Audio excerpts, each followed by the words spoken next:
خلیج کے عرب ملکوں کی کونسل برائے تعاون میں مشترکہ عمل سے متعلقہ قراردادوں اور فیصلوں کے نفاذ کے فالو اپ کے لیے قائم کی گئی وزارتی کمیٹی کے 21ویں اجلاس میں قطری وفد کی نمائندگی کی ہے۔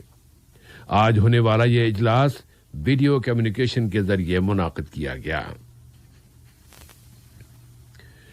قطر نے خلیج کی کونسل برائے تعاون کے وزرائے اوقاف و اسلامی امور کے اجلاس میں شرکت کی ہے۔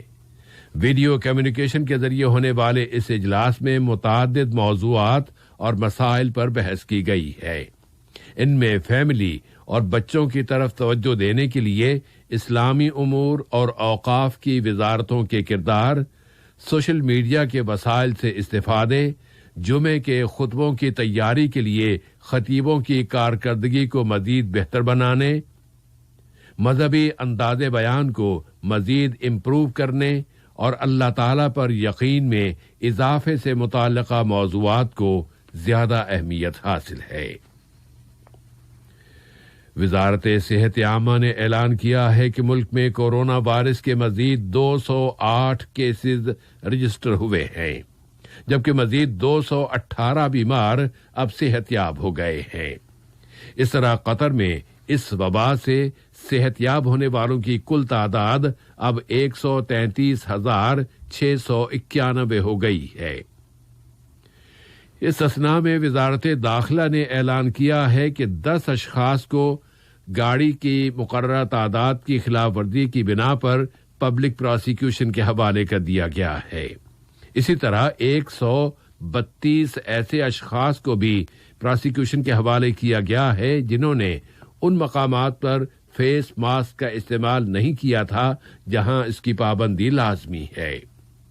وزارت داخلہ نے بتایا ہے کہ یہ اقدام کابینہ کے فیصلے، متعدی بیماریوں کے بارے میں بنائے گئے قانون اور کورونا وائرس کووڈ-19 کی روک تھام کے لیے ملک میں نافذ کیے گئے احتیاطی اقدامات اور حفاظتی انتظامات کی بنیاد پر کیا گیا ہے۔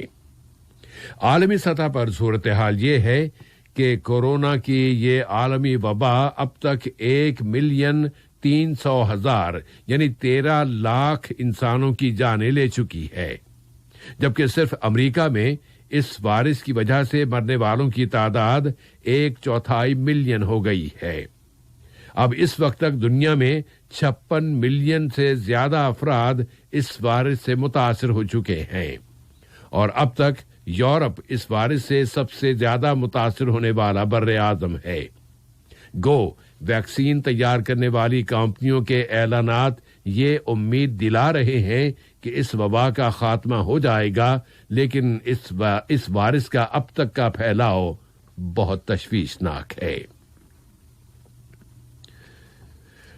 امریکہ کے وزیر خارجہ مائک پومپیو نے ایک غیر معمولی اقدام میں اعلان کر دیا ہے کہ وہ جولان کی شامی مقبوضہ پہاڑیوں کا دورہ کریں گے، اور اس کے ساتھ ہی انہوں نے اسرائیل بائیکاٹ تحریک پر الزام عائد کر دیا ہے کہ وہ سامی دشمن تحریک ہے۔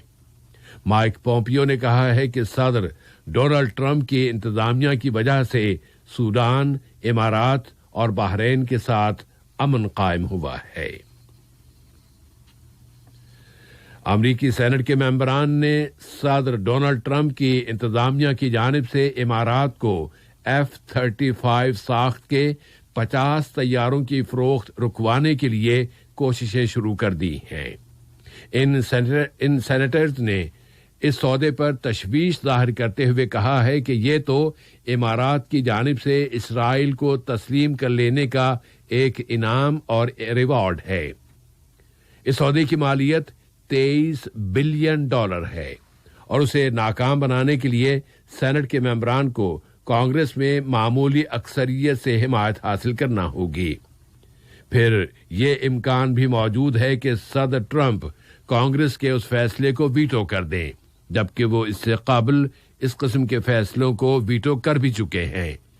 تو پھر اس صورتحال میں اس صدارتی ویٹو کو ختم کرنے اور اس سودے کی تکمیل کو روکنے کے لیے امریکی سینٹ اور ایوان نمائندگان میں 2/3 اکثریت کی حمایت حاصل کرنا ضروری ہوگا، اور یہ بعید از امکان ہے۔ امریکہ کے صدارت کے لیے ریپبلکن پارٹی کے امیدوار ڈونلڈ ٹرمپ انتخابات کے نتائج کو تبدیل کر دینے کے لیے نیم ناممکنہ کوششیں کر رہے ہیں، جبکہ ڈیموکریٹک پارٹی کے امیدوار جو بائیڈن کو ووٹوں کی اکثریت حاصل ہو چکی ہے۔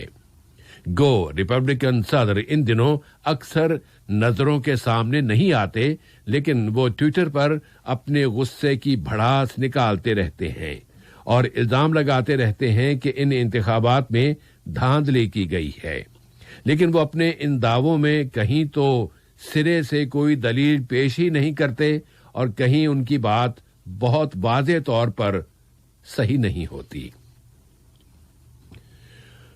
اقتدار کے ساتھ چمٹے رہنے کے لیے صدر ٹرمپ کی کوششیں اب پہلے کے مقابلے میں کہیں زیادہ کمزور ہو گئی ہیں، اور جارجیا ریاست میں انتخابی اہلکاروں نے اعلان کیا ہے کہ ووٹوں کی دوبارہ گنتی بہت جلد مکمل ہونے والی ہے، اور نتائج میں لگتا یہ ہے کہ نو منتخب صدر جو بائیڈن کی کامیابی کو تبدیل نہیں کیا جا سکے گا۔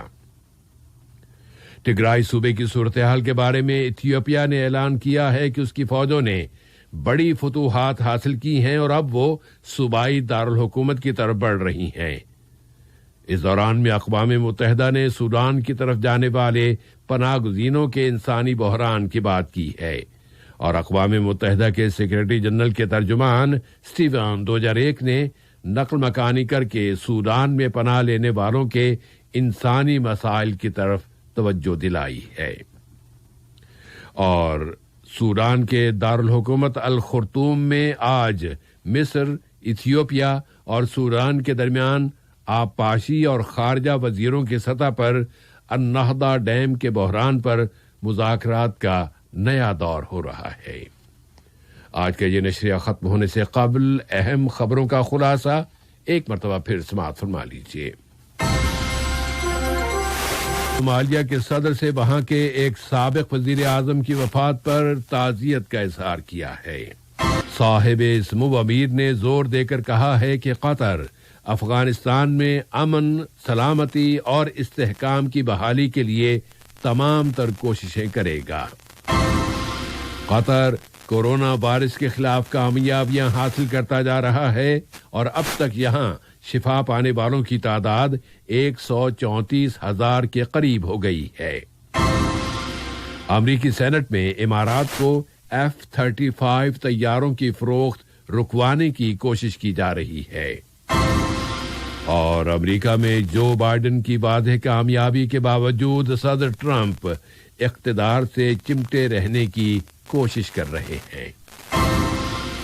ریڈیو قطر سے آج کا دوسرا نشریہ اپنے اختتام کو پہنچا۔ اگلا نشریہ کل صبح